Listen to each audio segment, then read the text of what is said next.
Okay, so today we're gonna dive into something that a lot of people dream about, and that is moving to Canada. Yeah. So Canada, right? And Gorgeous landscapes, friendly people, universal health care. It just sounds like kind of a dream. absolutely. Yeah. But we've got a source here, moving to Canada, hidden costs in 2025. And this is going to kind of pull back the curtain a little bit, and we're going to look at some of the financial realities that maybe you wouldn't expect if you were thinking about making that move. Yeah, this source really dives into some of the nitty-gritty stuff that a lot of other resources kind of gloss over. Right. Yeah. And it really kind of hits on those costs that can make even the most prepared newcomer kind of take a step back and go, whoa, okay, maybe I need to rethink this. Yeah, and I mean, the first thing that kind of jumped out at me was healthcare. Oh, yeah. We always hear Canada, universal healthcare, free healthcare, Right. but it's not always quite as simple as that, is it? No, it's not as simple as that at all. So what's the catch? Well, the catch is wait times. And we're not talking about, waiting a few minutes to see your general practitioner. Right. We're talking about potentially months to see a specialist or have a non-emergency procedure done. Months. Yeah. Months. I mean, I could see how that would really throw a wrench in your plans, Yeah, especially if you're moving for a job absolutely. or if Like, you have a family to think about. yeah, if you've got kids Right. and you're trying to get them settled in and they need to see, a pediatrician or something and you're waiting months, that could be a real problem. Yeah. And a lot of times what happens is people get so frustrated with the wait times that they end up going the private healthcare route, Right. which of course means you're dipping into your savings. Right. It's a hidden cost that a lot of people don't really factor in when they're talking about moving to Canada. That's a good point. Mhm. So even though, yeah, it's universal health care, you may have to pay out of pocket to get quicker care. Exactly. It's a good distinction to make. Yeah.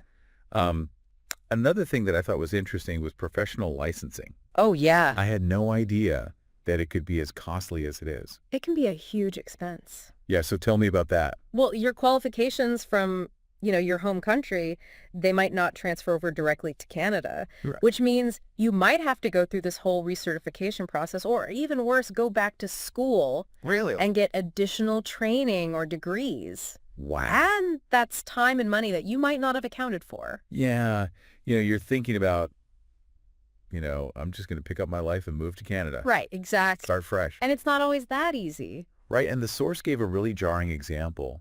I think it was architects. Oh, yeah, I remember that. Tell me about that. So imagine you're a licensed architect in the U.S., right? You've got years of experience under your belt. Right. You move to Canada and you're ready to start working and they tell you, oh no, you have to go through our entire accreditation process here in Canada. Oh, wow. It's basically like hitting the reset button on your career. Yeah, And it can be financially and emotionally just draining. that is wild.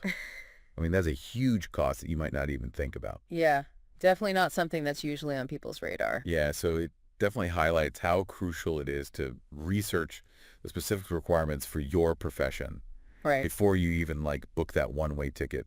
Absolutely. Talk to people who are already working in your field in Canada. Right. Get a sense of what you're going to have to do to get licensed. Good advice. Okay, so let's shift gears a little bit and talk about something that everybody considers when they're moving, Sure. and that is cost of living. Okay. We always hear about Canada having a pretty affordable lifestyle, Right. but is that true across the board? Well, affordable is a very relative term, It is. It depends on what you're used to and what your expectations are. Right. And also where in Canada you're planning to live. Right, because I imagine cost of living in Vancouver is going to be a lot different than cost of living in, some rural town. Yeah, exactly. And a lot of newcomers, they're drawn to those big, vibrant cities like Vancouver and Toronto. Okay. But those come with a pretty hefty price tag. Yeah. I mean, you're looking at sky-high rent, expensive groceries, transportation costs, just generally higher living expenses across the board. Right, so location plays a massive role in your budget when you're thinking about moving to Canada. Absolutely. It's not just about finding a job. It's about finding a location Yeah. that actually aligns with, Right. your financial situation. Your lifestyle, your needs, yeah. Okay. And then on top of all of this, we have hidden taxes and fees. Ah, yes, the hidden taxes and fees. So what's the deal with those? Well, it's kind of like an iceberg, Okay. You see the income tax, that's kind of the tip of the iceberg. Right. But lurking beneath the surface are all these other taxes, property taxes, school taxes, sales taxes. Wow. And what's really tricky is that the sales tax isn't always included in the displayed price. Oh, wow. So you go to the store, you see a price tag, and you think, oh, okay, that's not bad. And then you get to the checkout, and it's like 10% higher than you thought it was going to be. Yeah, that is a surprise you don't want. Definitely not a pleasant surprise. Okay, so death taxes and hidden Canadian fees. That's right. Got it.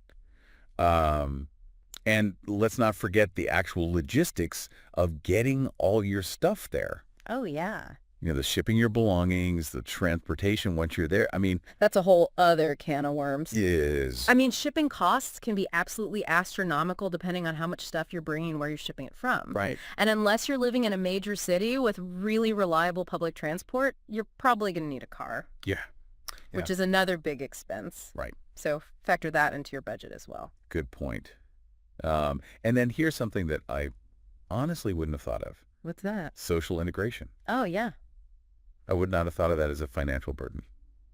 It can be, though. Yeah, how so? Well, think about it. You move to a new country. You want to make friends. You want to get involved in your community. Right. So you join some clubs, you go to some events, maybe you take some language classes if you need to improve your French or English. Right. All of those things cost money. Yeah. It's not just about the basic necessities of life. It's about the cost of building a new life. Yeah. That's an excellent point. Yeah. I mean, building a social life does cost money. It does. So for somebody who's listening to this and maybe they're dreaming of, you know, picking up their life and moving to Canada, what would you say is like the biggest takeaway from all of this? I would say the biggest takeaway is do your research. Okay. Don't underestimate the costs. Right. Go beyond just looking at the visa fees and the average rent prices in different cities. Right. Really dig deep into the specifics of your profession, Okay. your chosen location, Yeah. and just the everyday expenses that can really catch you off guard. The hidden costs. Yeah, the hidden costs, those are the ones that can really sneak up on you. Yeah. So thorough research is key. Absolutely.